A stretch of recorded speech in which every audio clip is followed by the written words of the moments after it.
Okay, big piece of information that we need to remember off the bat that would probably be helpful is that acronym that we use to remember our trig functions. SOHCAHTOA. Okay, so if you need to write that down, okay, write that down. SOHCAHTOA.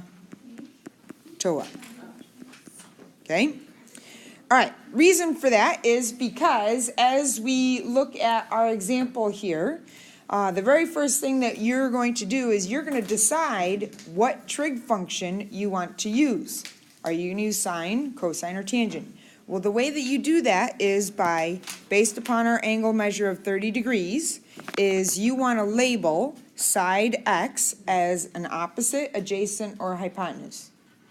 So what would x be compared to 30 degrees? The adjacent. All right.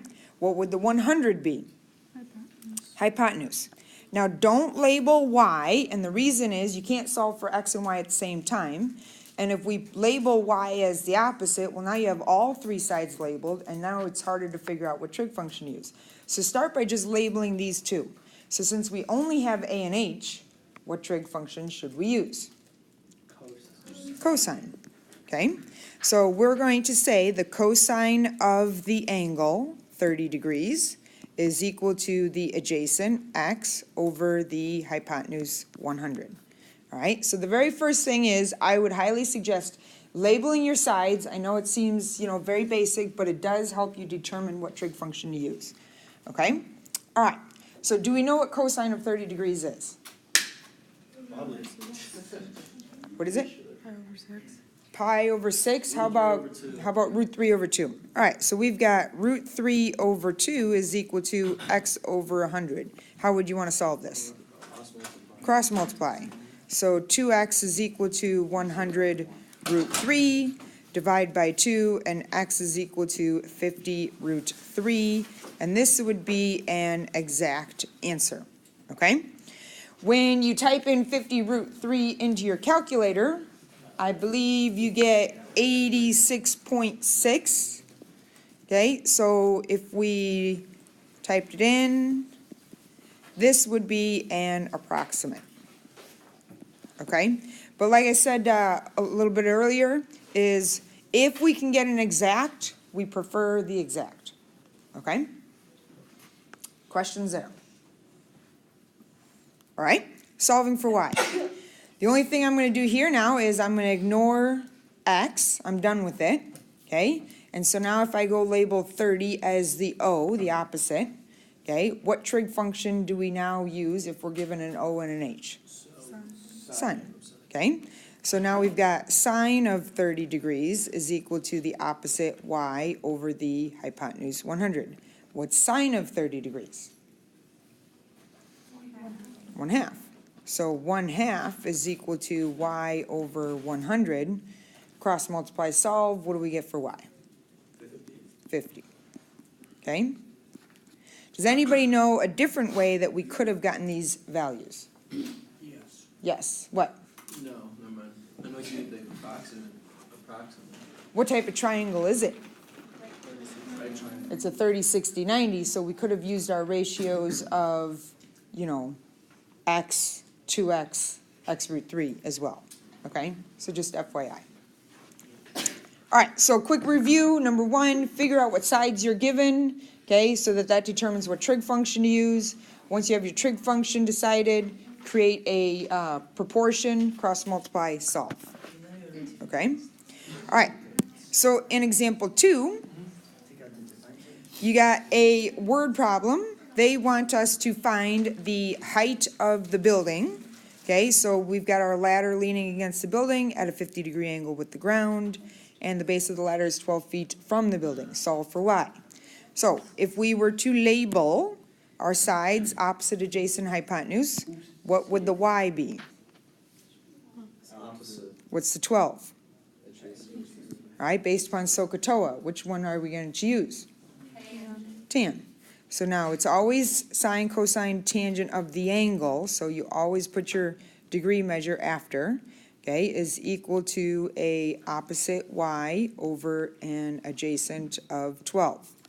All right, since we don't know what tangent of 50 is, like we did with sine of 30 and cosine of 30, I'm just gonna put tangent of 50 over 1. I'm gonna cross multiply. What's 1 times y? Y. And then 12 is gonna multiply by tan of 50. Always put your side length in front of the trig function. Okay, so do 12 tan 50. And now just type that in and hit enter. Again, make sure that you have double checked that you're in degrees mode, okay, that you're not in radians. 14.3 So the height of the building is degrees. 14.3 FT. FT, feet. Okay?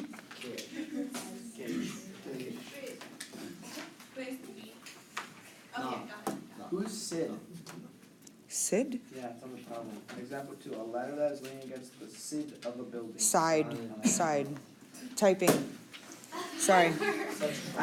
Side of a building.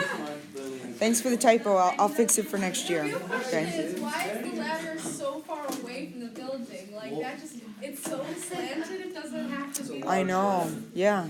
And where are the pegs for the ladder? I mean, like they yeah, Sid has them, you know. They should actually draw a ladder. You asked some great questions. I do like the energy, you know, for a Tuesday after spring break. This is pretty good. Okay? All right. New concept for today deals with the finding of the area of a triangle. Okay? So, you all know area is 1/2 base times height. Yes? All right. So, we can do that when we are given the height. Okay, but in the cases that we're going to see, like you see in example 3, you are not going to be given the height. Okay, instead, what you're going to be given is a side, an angle, and a side. So the example that I want you to notice is that we are going to have a side, angle, side situation.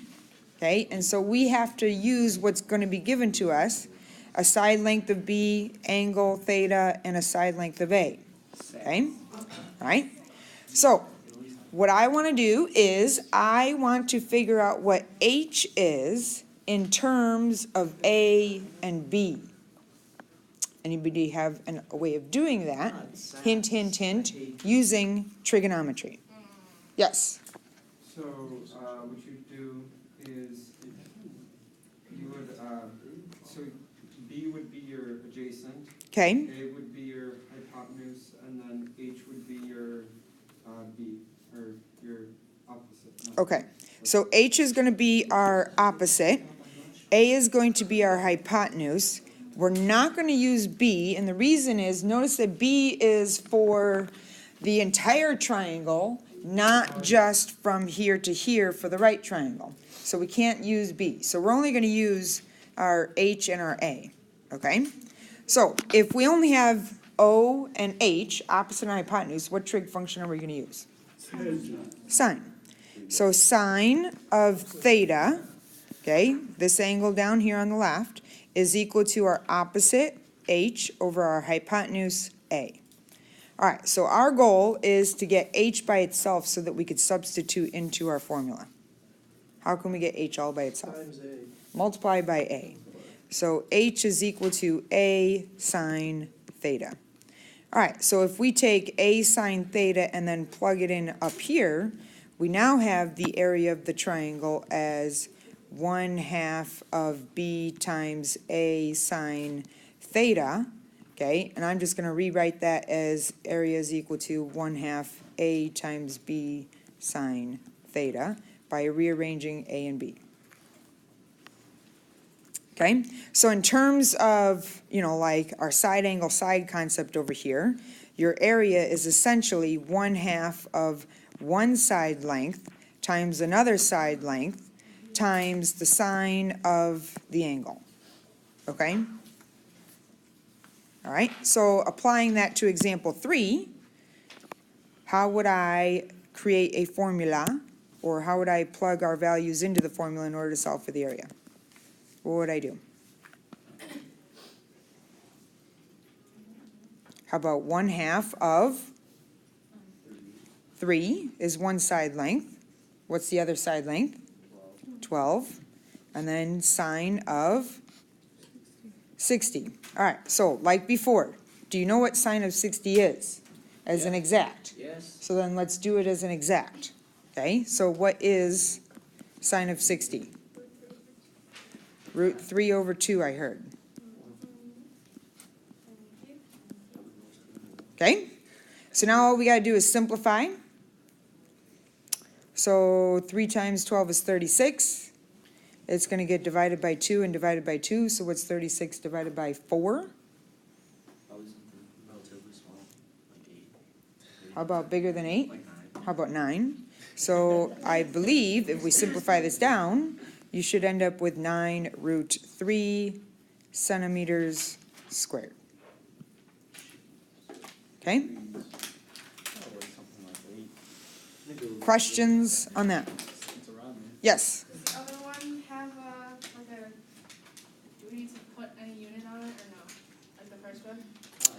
Well, this, remember, is just a formula, so your formula is, your basic. Oh, okay. All we were trying to do is, I was trying to show you how the formula comes about. Okay. Okay, so this is the formula that you're gonna use. We took that and we applied it here. A was 3, B was 12, sine of theta was sine of 60. Okay? Stands for side. Side, side, so do half of the two sides multiplied together times the sine of the angle in between. Okay? Make sense? Alright, we're done.